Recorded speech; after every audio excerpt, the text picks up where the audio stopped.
क्यों स्वागत है आपका अपने ही यूट्यूब चैनल बीरू एकेडमी पर। डियर, आज हम बात करेंगे बीएड वर्सेस बीटीसी के मुद्दे से, क्योंकि जो आने वाली 16 नवंबर है, क्या इस पर तारीख पर फैसला होगा सुप्रीम कोर्ट में।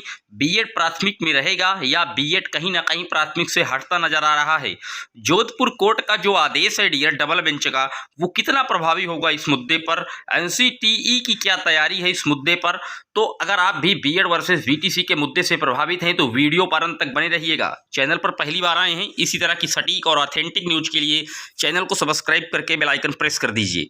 डियर, जैसा कि आपको पता ही है कि जो बीएड वर्सेस बीटीसी का मुद्दा है, ये राजस्थान से उठा था और रीट लेवल 1 से ये मुद्दा उठा। और कहीं ना कहीं जब राजस्थान में रीट में बीएड के अभ्यर्थी परीक्षा में तो बैठे, लेकिन उनके रिजल्ट को रोक लगा दिया गया था, उसी से यह मुद्दा उपजा। और कहीं ना कहीं विभिन्न राज्यों में हाईकोर्टों में इसकी रिट पड़ी और फिर वहां से घूमता हुआ यह देश की सर्वोच्च अदालत सुप्रीम कोर्ट में यह मुद्दा पहुंच गया। बात करें अगर उत्तर प्रदेश के हाईकोर्ट की, तो जी हाँ, उत्तर प्रदेश के हाईकोर्ट में भी यह मामला चल रहा है।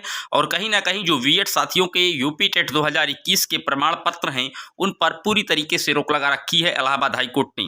जबकि चैलेंज किया गया सुप्रीम कोर्ट में, तो सुप्रीम कोर्ट ने भी उसको सही पाया और पूरी तरीके से टेट के प्रमाण पत्रों पर बीएड अभ्यर्थियों की रोक लगा रखी है। अब 16 नवंबर वाला जो मैटर चल रहा है, क्या इस पर फैसला होना तय माना जा रहा है।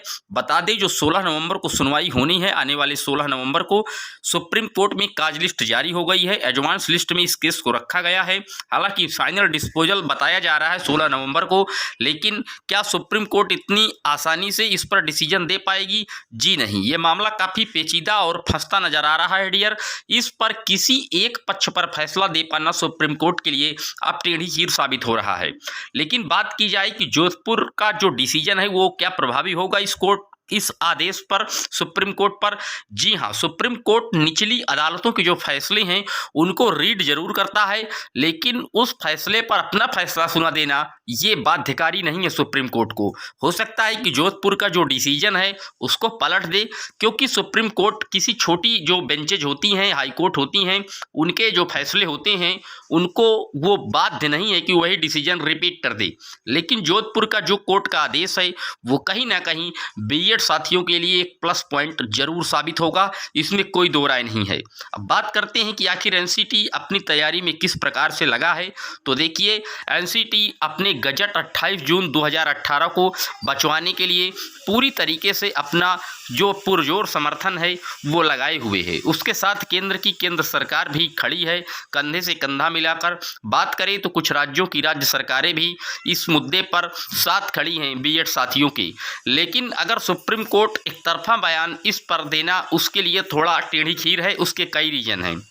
पहला रीजन है कि कई ऐसे स्टेट हैं जहां पर इस नोटिफिकेशंस के बाद भर्तियां हुई हैं और शिक्षक रन में हैं। अगर गजट रद्द होगा फिर से, तो जो शिक्षक रन में हैं उनके साथ कैसा व्यवहार किया जाएगा, ये पहला पॉइंट है। दूसरा पॉइंट, जो आरटीई एक्ट 2009 कहता है कि बीएड शामिल करा सकते हैं आप, लेकिन उन राज्यों में जिन राज्यों में बीटीसी, बीएसटीसी और डीएलएड के प्रशिक्षार्थी कम हैं, और उस राज्य की राज्य सरकार से परामर्श लेकर आप शामिल कर सकते हैं।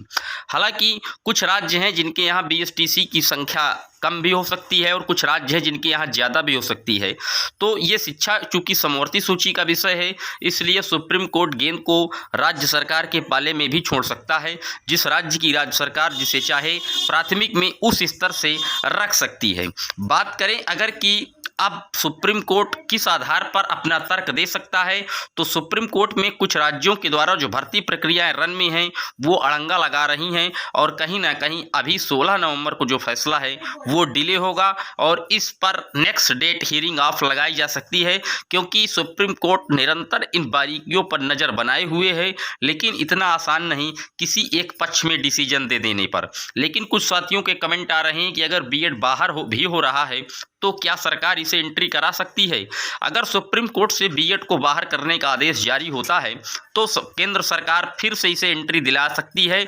उसके लिए उसे आरटीई एक्ट में संशोधन करना होगा और एनसीटीई के जो गजट है उसको पुनः एनसीटी में संशोधन करके पुनः इसको बैकडोर से एंट्री केंद्र सरकार दिला सकती है, क्योंकि कुछ विशेष पावर होती हैं जो केंद्र सरकार के पास होती हैं। शिक्षा समवर्ती सूची का विषय है, दोनों को समान पावर है, लेकिन जब कभी विवाद विवाद की स्थिति आती है तो केंद्र सरकार का ही जो फैसला है वो माना जाता है। ये आपको पता होगा, समवर्ती सूची के हर विषय में केंद्र को विशेष पावर दी गई है।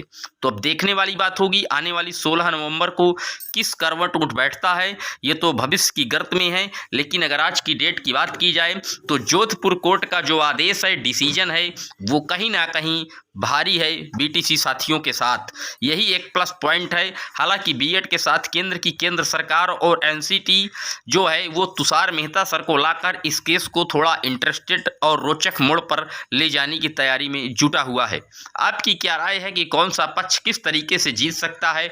आप अपनी राय कमेंट बॉक्स में जरूर मेंशन कीजिएगा। चैनल पर पहली बार आए हैं सब्सक्राइब कर लीजिएगा। मिलते रहेंगे ऐसी ही महत्वपूर्ण और ऑथेंटिक अपडेट में। Thank you.